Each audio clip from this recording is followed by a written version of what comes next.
Good evening from New York. I'm Chris Hayes. One of the most seismic stories of the past few years is the rise and fall of what you might call the Trump crime wave. The wave began in 2020 when, remember, Donald Trump was president, amidst the backdrop of the social dislocation and chaos of the pandemic and, of course, the George Floyd protests and the police response to them. And, of course, then President Trump also threw fuel on the fire at every opportunity. We saw an enormous spike in crime across red and blue states in small towns and big cities. The murder rate jumped by a record 30%. As you can see in this graph, violent crime overall was up more than 5% in 2020. Over the past 3 years, with President Joe Biden in the Oval Office, we have seen a huge nationwide decline in crime. The latest data even suggests the violent crime rate may have dropped another 15% in just the first 3 months of 2024 compared to the same period last year. So the trends in crime are down, even with some holes in the data from various cities. But the overall picture is clear. Now, of course, the Trump crime wave is about much more than just the macro statistics. Those are the most important for people lived experience. It is, of course, also about the fact that the man himself is a criminal. Just convicted of 34 felony counts here in New York, a man who surrounds himself with criminals, bringing them on stage at a recent rally and even into the courtroom with him during trial.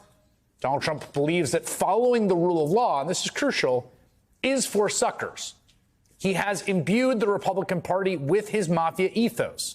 Snitches get stitches. The top dog should get away with everything. And for all the talk among Trump and his allies about backing the blue, it is clear that when law enforcement is not under his control, as it would be in a sort of authoritarian enterprise, then it becomes the subject of suspicion and even insults. Just look at what happened at the Pennsylvania State House earlier this month. Democrats there welcomed 2 Capitol Police officers who were injured by the violent pro-Trump mob that was out for blood on January 6th. Remember, Donald Trump praises the insurrectionists who beat the cops bloody as warriors and hostages who he promises to free from prison if he is reelected. So when these 2 officers were introduced on the State House floor, listen to how Republicans reacted before they were drowned out by the Democrats. This morning, it is with incredible honor and humility that for the first time on the floor of this House, we are so thrilled to welcome former United States Capitol Police Sergeant Aquino Gonell and former United States Capitol Police Officer Harry Dunn. Both of these men were present, physically and verbally attacked, but bravely defended democracy and the United States Capitol against rioters and insurrections on January the 6th, 2021.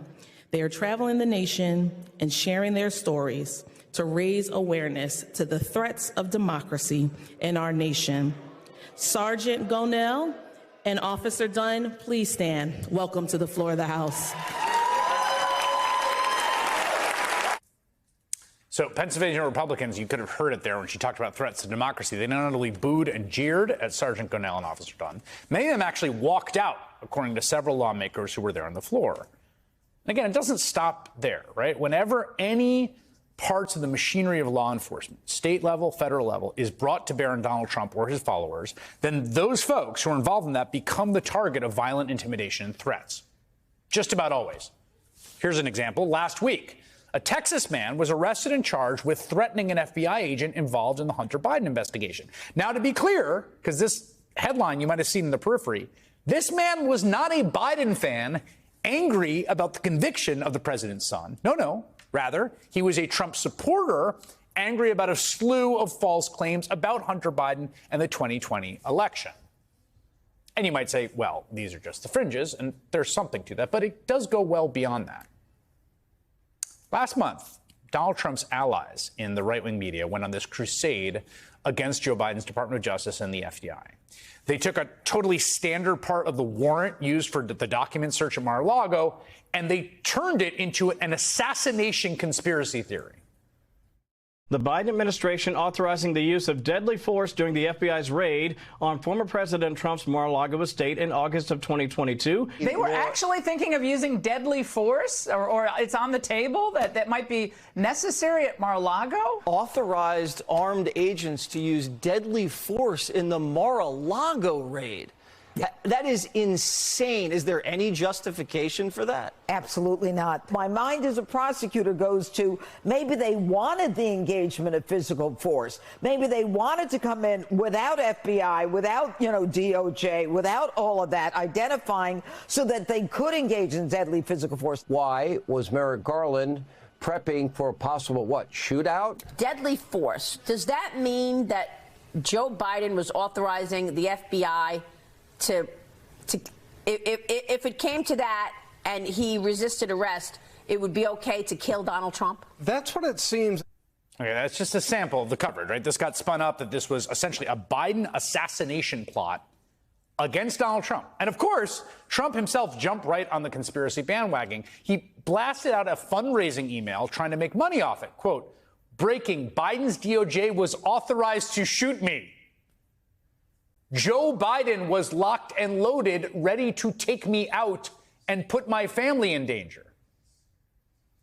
Now, as we've seen, as I just told you about the guy who was threatening the FBI agent, those words are obviously very dangerous, which is why Special Counsel Jack Smith has asked the judge overseeing the documents case, Aileen Cannon, Trump appointee, to bar Trump from making statements that endanger law enforcement. In Smith's second petition, after Judge Aileen Cannon denied his first request for a gag order, he writes the former president's, quote, deceptive and inflammatory assertions irresponsibly put a target on the backs of the FBI agents involved in this case, as Trump well knows. Now, here's the thing. In response, a group of 24 Republican state attorneys general from across the country filed an amicus brief. Again, this is a gag order petition in a Florida court, an amicus brief supporting Trump, calling Jack Smith's request, quote, presumptively unconstitutional. Of course, defending the boss's right to falsely accuse the FBI of an assassination plot against him, tangibly endangering lives, is just now what you do in the Trump crime family.